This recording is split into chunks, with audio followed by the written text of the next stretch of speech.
السلام علیکم ورحمۃ اللہ وبرکاتہ۔ آج میں بتاؤں گی یاجوج یا ماجوج خروج نیز ان کی ہلاکت کیسے ہوگی۔ ویڈیو شروع کرتے ہیں۔ اعوذ من الشیطان الرجیم، بسم اللہ الرحمن الرحیم۔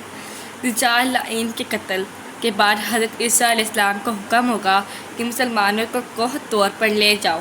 اس طرح کچھ ایسے لوگ ظاہر کیے جائیں گے جن سے لڑنے کی کسی میں طاقت نہ ہوگی۔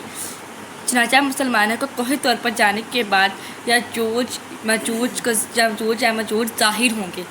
یہ اس قدر کثیر ہوں گے کہ پہلی جماعت بحریہ طبریہ پر جس کا طویل 10 میل ہوگا، ان کے رجال کا لائن جب وہ قتل کرنے کے بعد جب حضرت السلام کو حکم ہوگا کہ کوہ طور پر مسلمانوں کو لے جاؤ، پھر وہاں جب وہ ایک ایسی طاقت ہوگی جو ایسے جن سے لڑنے کی کسی کے ایسی کوئی ظاہر کو ہوں گے، کوئی ایسے لوگ ظاہر ہوں گے جن سے ہمیں لڑنے کی طاقت نہیں ہوگی، تو یاجوج یا ماجوج آئیں گے، یاجوج یا ماجوج ظاہر ہوں گے۔ یہ اس قدر کثیر اس قدر طاقتور ہوں گے کہ جس کا طویل 10 میل ہوگا۔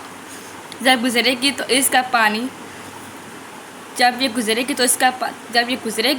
اس کا پانی پی کر اس طرح سکھا دے گی کہ دوسری جماعت جب آئے گی تو کہے گی یہاں پانی کبھی نہ تھا۔ یاجوج ماجوج اس طرح پانی پئیں گے جیسے وہ سارا کچھ سوکھ جائے گا۔ جب دوسرے لوگ آئیں گے وہ کہیں گے یہاں پر پہلے کبھی پانی تھا ہی نہیں۔ غرضی لوگ مہر ملاحظہ کی طرح ہر طرف پھیل کر فتنہ و فساد کرتے ہیں۔ فتنہ فساد کرتے جب اس فرصت پائیں گے، جب اس سے فرصت پائیں گے تو کہیں گے کہ زمین والوں کو تو مار لیا اور اب آسمان والوں کو قتل کرنا ہے۔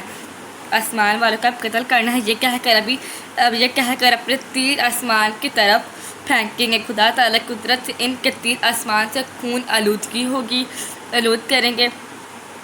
یہ اپنی حرکتوں میں مشغول ہوں گے اور وہاں پہاڑ پر حضرت عیسیٰ علیہ السلام کے ساتھ اپنے ہماروں کی دعائیں فرمائیں گے۔ دعا قبول ہوگی۔ اللہ تعالیٰ ان کی گردنوں میں ایک قسم کا کیڑا پیدا کر دے گا کہ ایک رات میں وہ سب ہلاک ہو جائیں گے۔ ان کی ہلاکت کے بعد حضرت عیسیٰ علیہ السلام آپ کے اصحاب پہاڑ سے نیچے اتریں گے اور دیکھیں گے تمام زمین ان کی لاشیں بدبو سے بھری پڑی ہے، یعنی کہ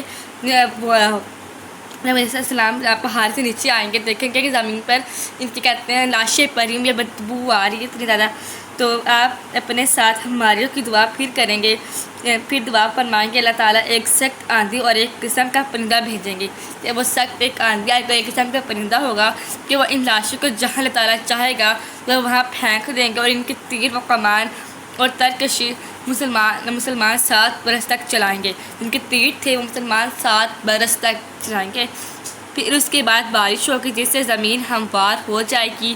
اب زمین کو حکم ہوگا کہ اپنے پھلوں کو اگائے، اور آسمان کو حکم ہوگا کہ اپنی برکتیں ڈیل دے۔ پھر تو یہ عالم ہوگا ایک انار سے ایک جماعت کا پیٹ بھر جائے گا، لیکن جو ایک انار ہوتا ہے اس سے ایک جماعت کا پیٹ بھر جائے گا۔ اتنے بڑے ہوں گے کہ اس کے چھلکے کے سائے میں ایک جماعت آ جائے گی۔ جو پھل ہوں گے انار اتنے بڑے ہوں گے کہ ایک چھلکے میں ایک جماعت آ جائے گی۔ اور دودھ میں یہ برکت ہوگی کہ ایک اونٹنی کا دودھ 2 آدمیوں کی گرہوں کا کافی ہوگا، یعنی کہ جو ایک اونٹنی کا دودھ ہوگا وہ 2 آدمیوں کے گرہوں کا کافی ہوگا، یعنی کہ 2 آدمیوں کے گھر والے ہوتے ہیں کہ کافی ہوگا۔ ایک گائے کا دودھ قبیلے بھر کو اور ایک بکری کا دودھ خاندان کو کفایت کرے گا۔ ایک قبیلے جو گائے کا دودھ وہ قبیلے والے جو لوگ ہوتے ہیں ان کو، اور ایک جو بکری کا دودھ ہوگا وہ خاندان جتنے ہمارے خاندان سب کو پورا آئے گا۔ یہ تھی میری ویڈیو۔ اگر آپ سب کو اچھی لگی ہو تو میرے چینل اسلامی دنیا کو سبسکرائب کریں، لائک کریں، کامنٹ کریں۔ ملیں گے ایک نیکسٹ ویڈیو میں۔ اللہ حافظ۔